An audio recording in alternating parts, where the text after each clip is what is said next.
we want to follow this wherever it leads, whether it's Trump or anyone else, as we've learned.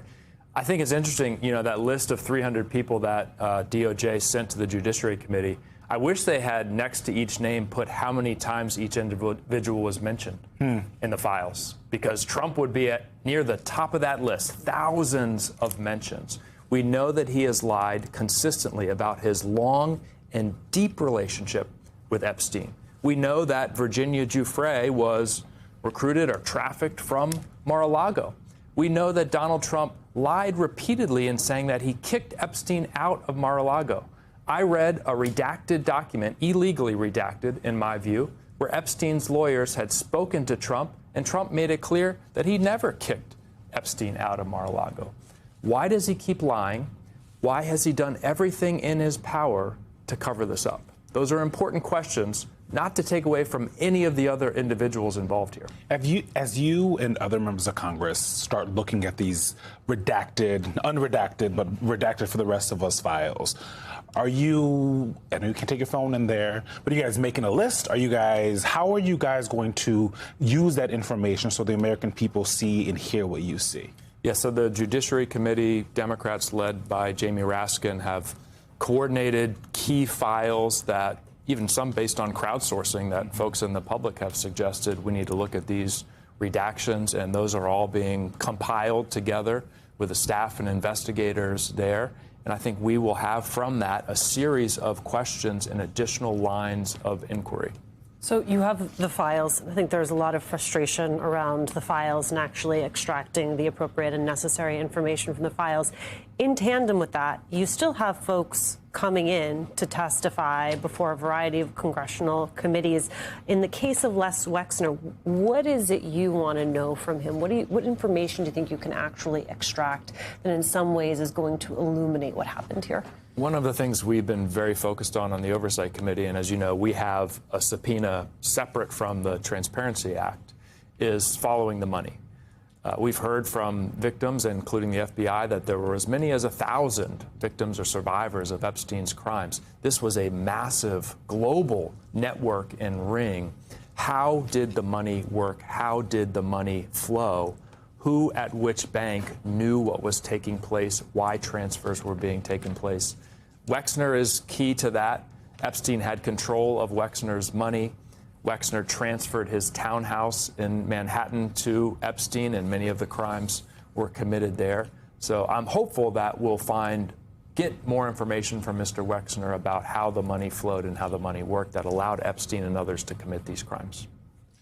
Have you read anything in the unredacted documents that members of Congress are only allowed to see that implies Wexner, or tells you very clearly that Wexner did more than just help facilitate the money? No, other than him being listed as one and initially redacted as one of the co-conspirators. I have not read anything else that gives additional detail in terms of his involvement in the crimes. I want to play something from... I should note, there are 300,000 redacted yes. files, so I might not have gotten to it in my 90 minutes. Yeah, y'all have a lot of work to do in looking at them files. Jess Michaels, who's an Epstein survivor who has been out front, was on our show the weekend on Saturday. I want to play some sound from that. And I had given important information about a potential co-conspirator. And we can't find my 302. We can't find the dozens of emails that were sent the first time that I reached out to the FBI. It was in September of 2019. And then it would take a year and a half for that agent, Special Agent Amanda Young, to actually take a victim statement. And now that statement can't be found in the files. So for people at home, a 302 is basically a victim statement. It's a statement of someone who's purported to be a victim. When you hear things like this from the survivors, right, there's a question of what's in the files, who's seen what actually happened. But then when you hear from survivors like Jess Michaels saying, I talked to an agent, I know there's a 302 in there, there are emails that are in there, they weren't released in any way, shape, or form. The only people that can look at them are members of Congress. How are you guys interacting with them to make sure that you can find her 302, even though she has not been able to find it? Yeah, well, that's one of the frustrations in the files. I think we have to conclude that 302 and others are perhaps in the 2.5 million files that have not been released because we have not been able to identify them even in the redacted files that exist. They seem not to have released the survivors' statements. How are you guys going to compel that 2.5 million out of the? Well, I'll go back to the Oversight Committee's subpoena, which doesn't have the same allowed redactions as the act. And that subpoena is in effect. And I'm very confident that if there's a change in control of Congress, that subpoena will continue to be in effect, and we will take aggressive action to ensure that it's complied with. Can we talk about the midterms for a second? Because I do think there is a lot riding for a lot of people on what happens this November. So there's the accountability as it comes to what the government has not done as it relates to the Epstein files. ICE, right, what the Department of Homeland Security is doing. The economy writ large, maybe passing some legislation that actually helps people. Yeah. Tariffs. How are you all planning? I've seen different people talk about this different ways. Thomas Massie is talking about the Epstein class. He's a Republican, but so is John Ossoff, who's the most vulnerable Democrat up for re-election in the Senate. How are House Democrats strategizing around this issue? Because, I mean, I have to be honest, I don't think that people are going to the polls on the Epstein files in your district, but it is connected in a way. How do you connect the dots?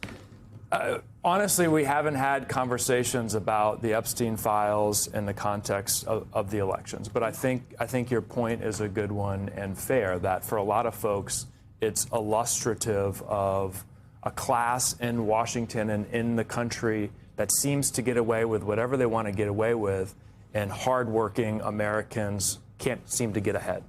And why is it that the Lex Wexners and the Epsteins and others of the world can lie with impunity and get wealthier while they do it, while average American families can't afford groceries or can't afford to pay the rent? I think that is layered over the election that's coming up in November.